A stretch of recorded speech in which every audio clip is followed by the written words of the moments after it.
Bonjour, j'étais satisfaite de pouvoir vous dire que la situation était très calme et que le printemps allait me permettre de vous donner que des bonnes nouvelles. Mais hélas, au moment où je m'installais pour préparer mon texte d'aujourd'hui, la nouvelle est tombée. Un banc de 400 globicéphales morts échoués a été retrouvé le 12 mars sur une île inhabitée dans les Malouines par un berger de la région.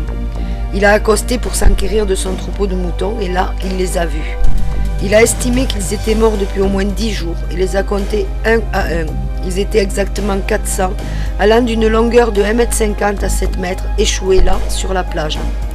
L'image serre la gorge tant cette hécatombe rappelle certaines scènes monstrueuses qui ont lieu à date fixe dans un pays européen. Seulement là, la main de l'homme n'est peut-être pas responsable de cette mortalité en masse dans ces îles. Que pensez-vous de cela ? Nous avions, depuis le début de l'année, vu des cas de baleines échouées, mais jamais de cette ampleur. Rappelez-vous ou référez-vous au calendrier sur mon blog. Le 6 mars, c'était 52 baleines échouées sur une plage japonaise. Le 5 mars, un bébé cachalot en Angleterre et un bébé baleine à Brunei. Le 21 février, c'était 107 baleines en Nouvelle-Zélande.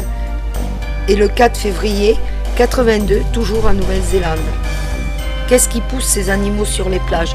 La solidarité, la perte de repères, la souffrance d'être dans l'eau.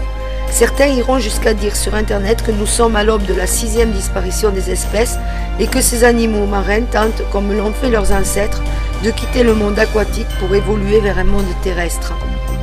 Je doute que ces animaux doués d'une intelligence supérieure dans leur catégorie aient envie de venir nous rejoindre sur Terre, sauf si avec nos déversements successifs de pétrole, dispersants, pesticides, leur vie est un enfer qui rendrait leur vie terrestre plus douce. Peut-être n'avez-vous pas vu ou entendu que la Louisiane est encore aux prises avec du pétrole. Pour l'instant, personne ne sait d'où il vient. Il peut être issu des fissures découvertes au moment de la catastrophe de BP, qui déjà à l'époque, selon les Russes qui avaient exploré les fonds marins à l'aide de submersibles, fuyaient, laissant passer du brut en petite quantité. Une théorie permettrait de penser que l'activité terrestre les a ouvertes davantage, augmentant du coup la fuite. Si cela s'avère vrai, alors la seule solution qui pourra être envisagée et qui a déjà été utilisée par le passé pour d'autres accidents de ce type sera l'utilisation d'une bombe nucléaire. Sinon, il se peut que ce soit les anciennes nappes de pétrole qui remontent à la surface, venant de nouveau souiller les côtes.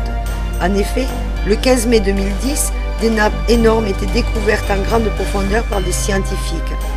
Elles ont une épaisseur d'une centaine de mètres, 15 km de long et 5 km de large. Une chercheuse de l'université de Géorgie avait indiqué à des journalistes, je cite, « Il y a une quantité abominable de pétrole dans les profondeurs en comparaison avec ce que vous voyez à la surface. Il y a une énorme quantité de pétrole sur plusieurs couches qui s'étagent sur 3, 4 ou 5 niveaux. » Fin de citation. Ou troisième hypothèse, le puits principal fuit de nouveau ou n'a jamais été réellement colmaté et aujourd'hui il continue encore de déverser son liquide destructeur dans les océans. J'ai bien peur qu'on se retrouve encore avec de nombreuses questions qui resteront sans réponse et que le silence soit encore la règle de conduite des gouvernements et des scientifiques. Je vous remercie de m'avoir écouté et je vous donne rendez-vous ici ou sur mon blog dans les prochains jours. Merci aussi à toutes et tous ceux qui me fournissent des liens utiles pour construire mon blog ou cette chronique par le biais d'outils comme Facebook ou Twitter. À bientôt.